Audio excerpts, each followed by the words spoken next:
Hey guys, welcome to week number 8 for Soccer Theory. Exciting stuff. Those that are kind of trailing behind, there's a couple people that are not participating in some of the discussion boards. I'm going to drop students from the class after next week and after the midterm. So we have the midterm week number 9.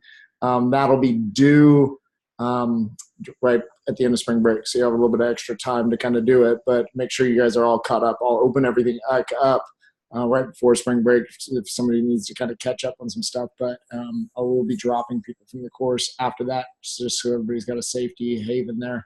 We're kind of going forward for this week. We're doing phases of the game. So there's a PowerPoint presentation here on week number 8. Go to phases of the game. And then there's a little discussion on transition here, if this opens up. Looking at it here. List two important things to think about when you're in transition. And the idea of transition is pretty important to soccer, because if you look at the phases of the game, it's when you have the ball, when your team has the ball, when the other team has the ball, the moment you lose the soccer ball and the other team is about to gain possession, and then the moment you gain possession. So a lot of goals are scored in that transition period, those two types of transition. Are really important to understand the ideas of it. So a couple different little aspects on the transition, which I thought were important. There's a link to a professional foul in there, and talk about ethics of it and different types of ideas with it. Hopefully you guys got caught up with the MLS. I think it's going to be an exciting thing that we're going to be able to kind of infuse into the class this semester with the MLS teams and picking aside some good discussions. A lot of people chose either San Jose, Portland Timbers, who got kind of smashed actually yesterday. I'm a little bit surprised with that. Vancouver, who are the defending champions. LA Galaxy was another top choice. There was one LAFC, which is a new expansion team. And then I believe there was an Orlando team that was chosen as well. So those are just the ones I kind of read through and kind of stuck out in my brain just here off the top of it. My team, probably I'll have to choose, would be FC Dallas. I don't know if I've talked about this before. One of my former youth players plays with FC Dallas, Ryan Hollingshead. He's a Granite Bay kid. Awesome person. If you have a chance to, just Google his name and look at his story. Interesting guy, played at UCLA, was Pac-12 Player of the Year at UCLA, was drafted and then chose not to go to the MLS straight out of college. Sat through that, went through, helped his brother start a church, and then push back and go to the MLS. And then recently, last season, he was in a major accident, went through that, and now is playing again. So he's a great story, great human being. One of those people that you're blessed to be around just as a human being as well, and not only as a soccer player. So he's pretty much the complete package.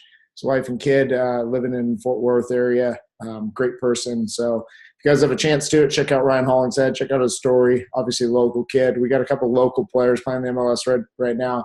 Moby, I believe he's with Portland still. You have Tommy Thompson's playing with the San Jose Earthquakes. So a couple of guys that are local, guys that are currently playing in the MLS right now. So those are a couple of them. There's a couple more as well. But those are just kind of the Granite Bay, Rockland, Roseville type area kids that are playing there. So hope everybody's well. You guys see the discussion for this week. Make sure you respond to classmates and give them some feedback, not just like, hey, I agree. That's not necessarily meaningful information. So just try to have information. So try to respond to at least like 3 of them.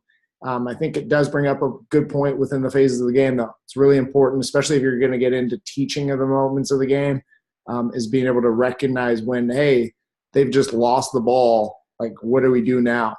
Caleb Porter, the guy that was at Portland Timbers, he just left. I don't know why he left, but he was with Akron, won a national championship with Akron, and he coined the term 6 seconds. It's one thing I like to try to use with my teams. Is the moment you lose it, we have 6 seconds to go hunt the soccer ball back as fast as we possibly can, just because then you can create another transition opportunity within it. So he coined that kind of term of the 6 seconds. If you watch Barcelona play, they win the ball back very quickly and they high press as soon as they lose the soccer ball. So just a couple of different ideas within the game to kind of look at, and hope you enjoy the week. I hope you enjoy the PowerPoint presentation. A lot of good soccer. Champions League kind of the second leg's kind of finished up. Some good goals, some good highlights. Juventus is going through, which was I was a little bit surprised by that. Liverpool's going through. So different results off the weekend. So exciting stuff. And let me know if you have any questions. Talk to you guys soon. And I'll have midterm stuff up next week. And then we're about halfway through. This is our halfway point of the class. All right. Talk to you later.